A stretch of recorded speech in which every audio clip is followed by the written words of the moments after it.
코로나 바이러스 감염증 19 국내 발생 현황을 말씀드리겠습니다. 6월 12일 0시 현재 신규 확진자는 56명 발생하여 총 누적 확진자 수는 12,303명입니다.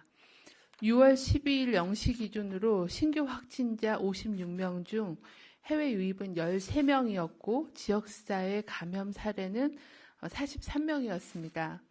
해외 유입 확진자 13명의 추정 유입 국가는 미주 지역이 2명, 기타 지역으로 파키스탄 5명, 필리핀 3명, 인도네시아 1명, 카자흐스탄 1명, 쿠웨이트 1명이었습니다. 6월 12일 12시 기준으로 국내 주요 발생 현황에 대해서 말씀드리겠습니다.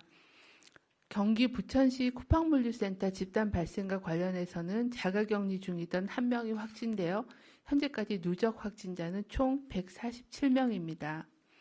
수도권 개척교회 관련해서도 격리 해제 전 검사에서 1명이 추가로 확진되어 현재까지 95명이 확진되었습니다. 서울 관악구 소재 리치웨이 관련해서는 전일 대비해서 23명이 추가로 확진되어 현재까지 총 139명이 확진되었습니다. 교회, 사업장 등을 통한 추가적인 집단 발생으로 이어지고 있으며 65세 이상이 44.6%를 차지하고 있습니다.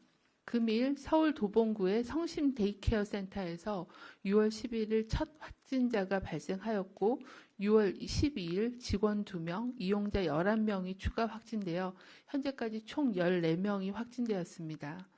성심 데이케어 센터의 접촉자를 포함해서 88명에 대한 검사를 실시 중이며 추가 확진자 13명을 제외한 46명은 음성이고 나머지는 검사가 진행 중이며 감염 경로에 대해서는 조사가 진행 중입니다.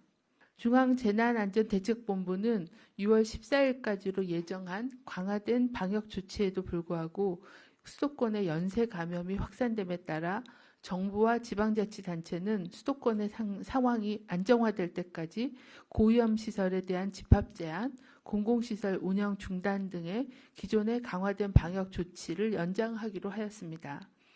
종로 기한을 정하는 대신 이들 평균 확진자 수가 생활 속 거리두기 직전의 위험도 수준으로 상황이 안정화될 때까지를 목표로 하고 있으며 학원, PC방, 고위험시설 대상으로 집합 제한 조치, 공공시설에 대한 운영 중단 및 불효불급한 공공행사 자제, 사업장에 대한 방역관리 강화를 지속 추진하겠습니다. 관계부처 지방자치단체 합동으로 취약시설의 방역수칙 준수 여부를 집중 단속하여 중대한 위반 사항에 대해서는 무관용으로 엄정하게 대응할 예정입니다. 중앙방역대책본부는 수도권에서 코로나19 집단 발생이 지속되고 있어 빠른 전파가 이루어지는 경향이 있으므로 주말을 맞아 각별한 주의를 당부드립니다. 최근 주요 집단 발생은 지하 또는 환기가 안 되는 밀폐된 환경에서 주로 발생하고 있습니다. 또한 찬송, 식사, 다과, 체육활동 등 마스크를 쓰지 못하는 상황에서 침방울이 많이 전파될 수 있는 그런 활동들이 매개되었음을 알 수 있습니다. 또한 마스크 착용과 손위생 등 생활방역 수칙이 잘 지켜지지 않았었습니다. 이번 주말에는 특히 종교시설의 경우는 밀집하여 대화나 찬송, 식사를 함께하는 등 비말로 인한 전파가 우려되는 소모임은 취소 또는 연기하고 되도록 비대면으로 전환해 주시길 바랍니다.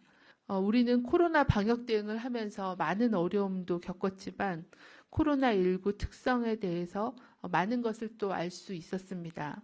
코로나 바이러스가 가장 좋아하는 것은 3밀이라고 말씀드리는 환기가 안 되는 밀폐된 곳, 많은 사람들이 밀집하게 모여서 1m 이내에 밀접한 접촉을 하는 것입니다. 가장 싫어하는 것은 아마 마스크 착용과 손 씻기일 겁니다. 이번 주말 동안 외출, 모임을 자제해 주시고 밀집한 다중이용 시설 이용을 자제해 주시길 바랍니다.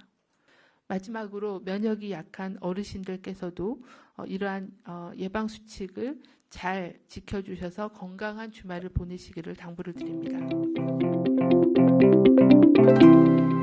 쿠팡물류센터와 리치웨이 집단 감염의 차이를 설명해 달라는 질문이십니다. 쿠팡 물류센터는 어느 정도 직장이라는 데서 노출이 됐기 때문에 종사자 또는 노출자에 대한 명단을 좀 신속하게 파악을 했고 이분들에 대한 자가격리 조치를 통해서 이분들이 2차, 3차 전파로 이어지는 거를 좀 신속하게 차단할 수 있었다라는 그런 면이 있습니다. 반면에 리치웨이 같은 경우는 방문 판매나 이런 형태로 명단을 파악하는데 어느 정도 시간이 소요되었고 또 그런 지연하는 그런 과정 중에서 또 2차, 3차에 대한 전파들이 이어지는 그런 양상들을 좀 보여주는 그런 차이가 있었습니다. 리치웨이는 굉장히 좁은 환경에서 장시간 동안 마스크를 쓰지 않으시고 노래 부르기나 음식 섭취 같은 그런 비말이 많이 생기는 그런 행동이 장시간 있었기 때문에 감염률도 높고 또 이분들로 인한 2차, 3차 전파가 많은 게 아닌가라는 그런 어떤 환경에 대한 특성의 차이와 또 저희가 대응을 할 수 있었던 그런 차이점, 두 가지 차이점이 있다고 보고 있습니다. 그거를 예방하기 위해서는 저희가 여러 그 고위험 시설에 대해서 QR코드 도입 같은 걸 통해서 신속하게 그 노출자를 파악하는 노력을 한 축에서는 하지만 또 한 축으로는 의심 증상이 있을 때 신속하게 진단 검사를 받아서 초기에 유행을 인지하는 그런 두 가지 노력을 다 하고 있다는 말씀드리겠습니다.